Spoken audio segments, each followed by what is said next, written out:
ओम करणी मंगलम जग जननी मंगलम। ओम करणी मंगलम जग जननी मंगलम। ओम करणी मंगलम जग जननी। आदर्श शिक्षण संस्थान जोधपुर में ऑनलाइन क्लासेज में आप लोगों का हार्दिक स्वागत व अभिनंदन।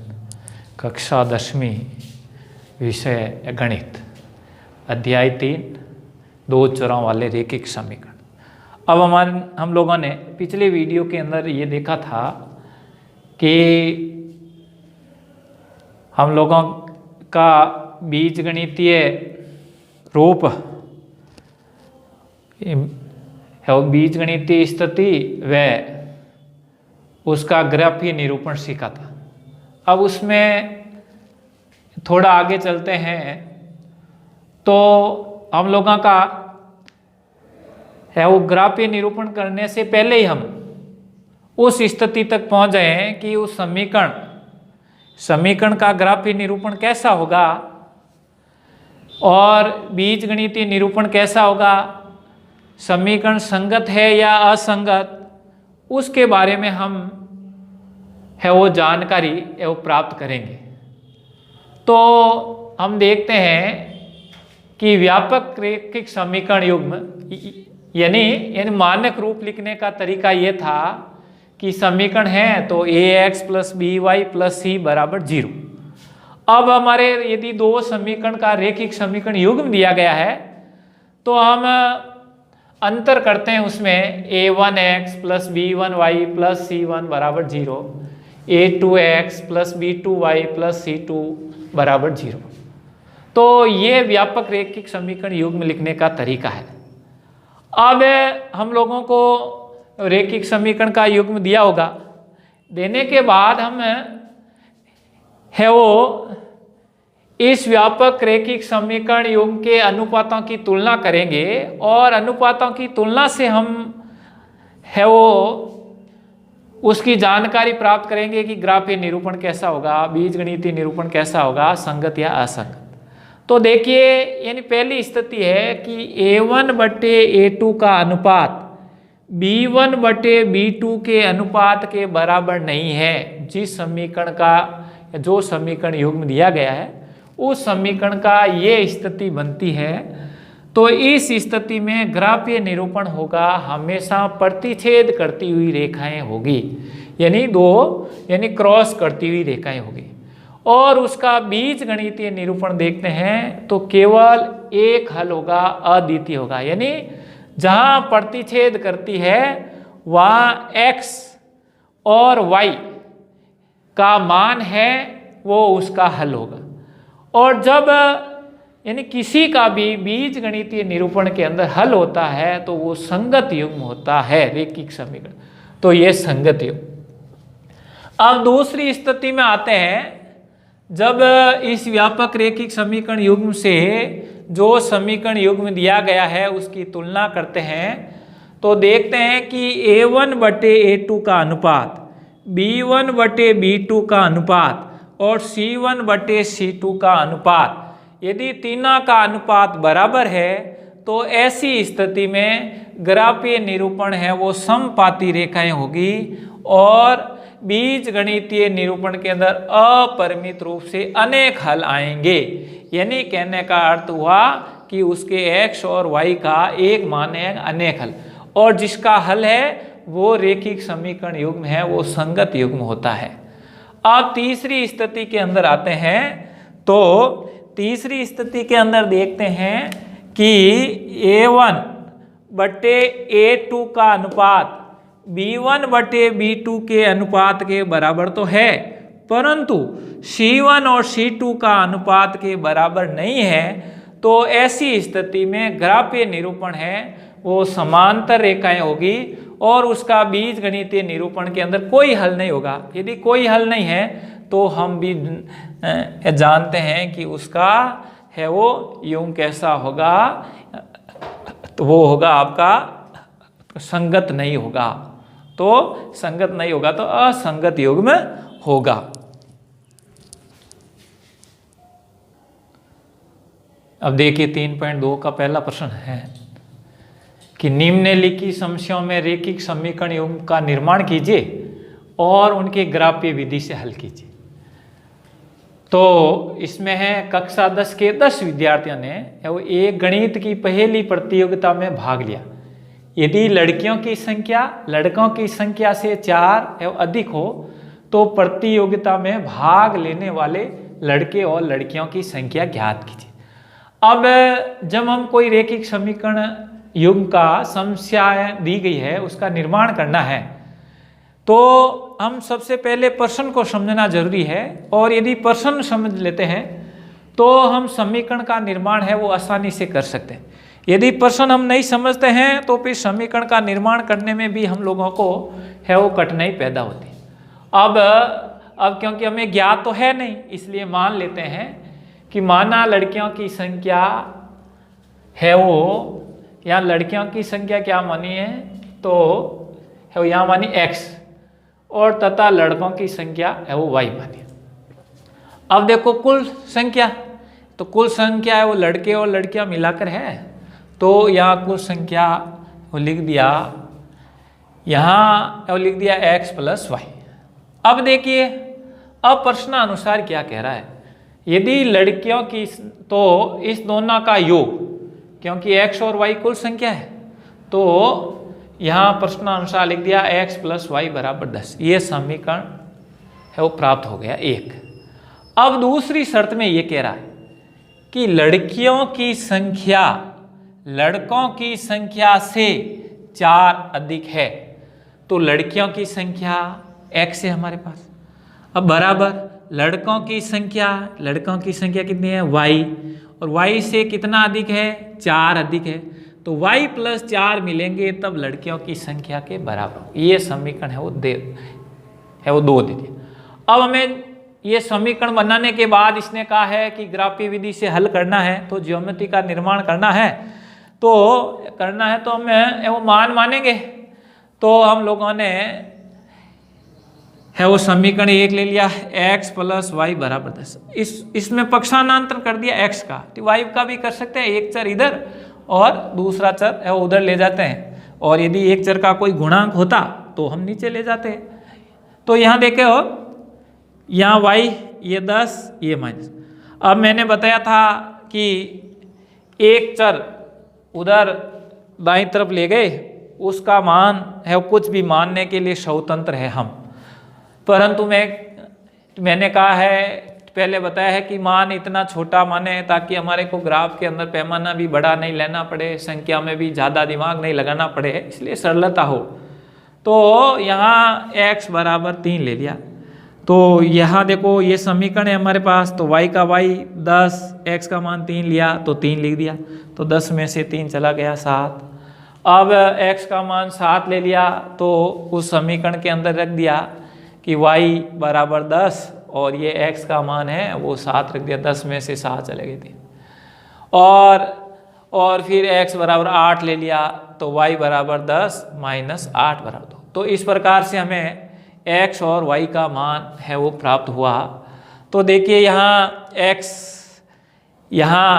x का मान 3 लिया, y का मान 3 और 7 लिख दिया। यहाँ x का मान 7 लिया तो y का मान 3 प्राप्त हुआ, और है वो यहाँ x का मान 8 लिया तो y का मान हमें 2 प्राप्त हुआ। तो एक सारणी हमें एक समीकरण की सारणी प्राप्त हुई। अब देखिए समीकरण 2 है x = y + 4। अब मैंने कहा था कि मान अपने मर्जी से है, एक तो एक चर का, दूसरा चर समीकरण के अंदर रखेंगे तो आएगा।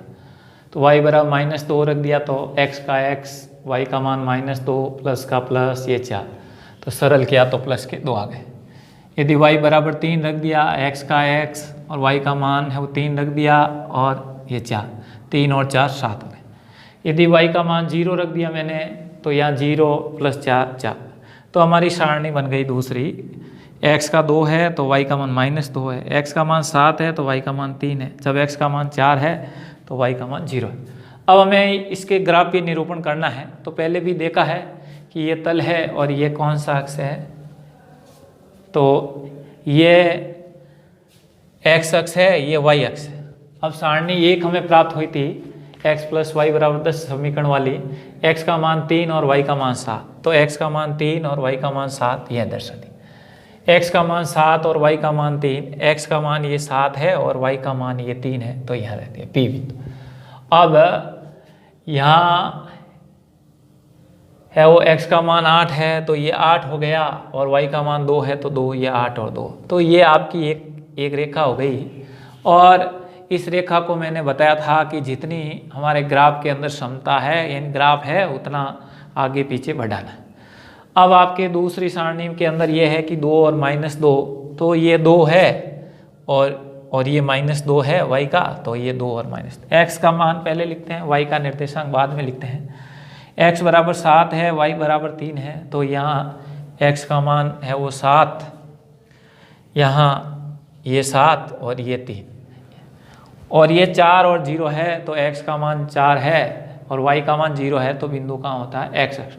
और ये तीनों बिंदुओं को है वो तीनों बिंदुओं को मिलाते हुए एक सरल रेखा खींच दी, x बराबर y प्लस 4।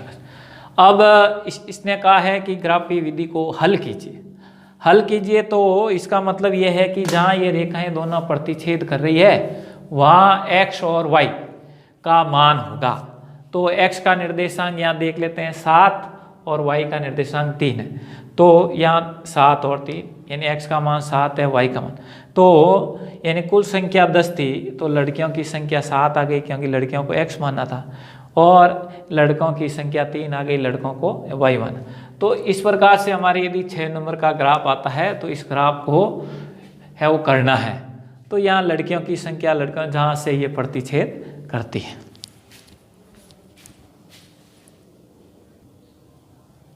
किताब में देखिए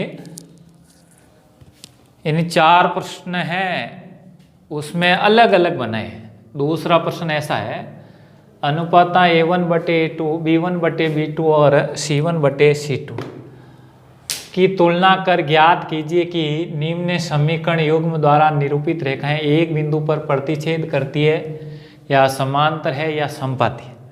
अब तीसरे के अंदर ऐसा ही है, तुलना तो वही करनी है कि संगत है या नहीं है, तीसरा प्रश्न। और चौथे प्रश्न में संगत और असंगत की जांच करके फिर हमें ग्राफ का निरूपण करना है। तो हम लोग इस प्रश्न को समझेंगे तो हमारा तीसरा और चौथा प्रश्न यानी दोनों है वो क्लियर हो जाएंगे, क्योंकि जब पहला और दूसरा, क्यों पहला प्रश्न इससे पहले बताया था, उस प्रश्न के अंदर ग्राफीय निरूपण बता दिया, हल बता दिया।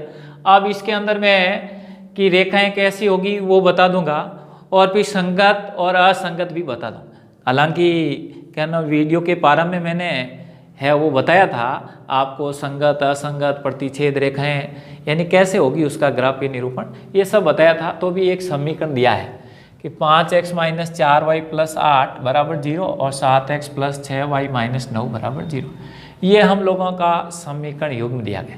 अब इस समीकरण युग के अंदर यानी प्रश्न के अनुसार तो यह है कि प्रतिच्छेद करती है, समांतर है या समपाती, ये यानी ग्राफीय निरूपण के अंदर देखते हैं। उसके अंदर तो है वो शुरुआत में मैंने मानक रूप लिखने का बताया था, उसके अंदर A1 का मान क्या था, x का गुणांक, तो यहाँ x का गुणांक 5 है तो 5 लिख दिया। अब y का गुणांक B1 बताया था तो -4, और C1 स्वतंत्र पद था तो यहाँ स्वतंत्र पद हमने लिख दिया वो 8। अब देखो दूसरा समीकरण है तो दूसरे समीकरण में है वो x का गुणांक A2 लिख दिया, y का गुणांक 6 B2 लिख दिया, और C2 स्वतंत्र पद है तो -9 है इसलिए 1। यहाँ प्लस क्या है इसलिए लिखते यानी प्लस है तो उसका चिन्ह आगे लिखने की आवश्यकता नहीं है, यदि ऋणात्मक है तो लिख। अब देखो यहाँ A1/A2 का अनुपात निकाला 5/7, अब B1/B2 का अनुपात निकाला तो -4/6। तो हम लोगों को सरल अनुपात निकालना है तो 2 से दोनों संख्याओं में भाग जा रहा है अंश और हर में, तो यहाँ -2 और यहाँ 3, तो और अब है वो समान संख्या का किसी का भाग नहीं जा रहा है, तो हम लोगों को ये -2/। अब C1/C2 है वो यहाँ C1 और यहाँ C2 का मान है वो -9 लिख दिया। तो अब इस तीनों स्थितियों से देखने पर पता चल रहा है कि यहाँ A1/A2 और B1/B2 का अनुपात बराबर नहीं है। यानी पहले तो यही देख लेते हैं। तो यदि अनुपात बराबर नहीं है तो शुरुआत में बताया इस स्थिति में है तो समीकरण युग्म द्वारा रेखाएं एक बिंदु पर प्रतिच्छेद करती है। तो यदि यह अनुपात बराबर होता और तो हम C1/C2 का अनुपात देखते, और नहीं तो हमें देखने की आवश्यकता नहीं है। A1/A2 और B1/B2 का अनुपात बराबर नहीं है तो हम एक बिंदु पर रेखाएं प्रतिच्छेद।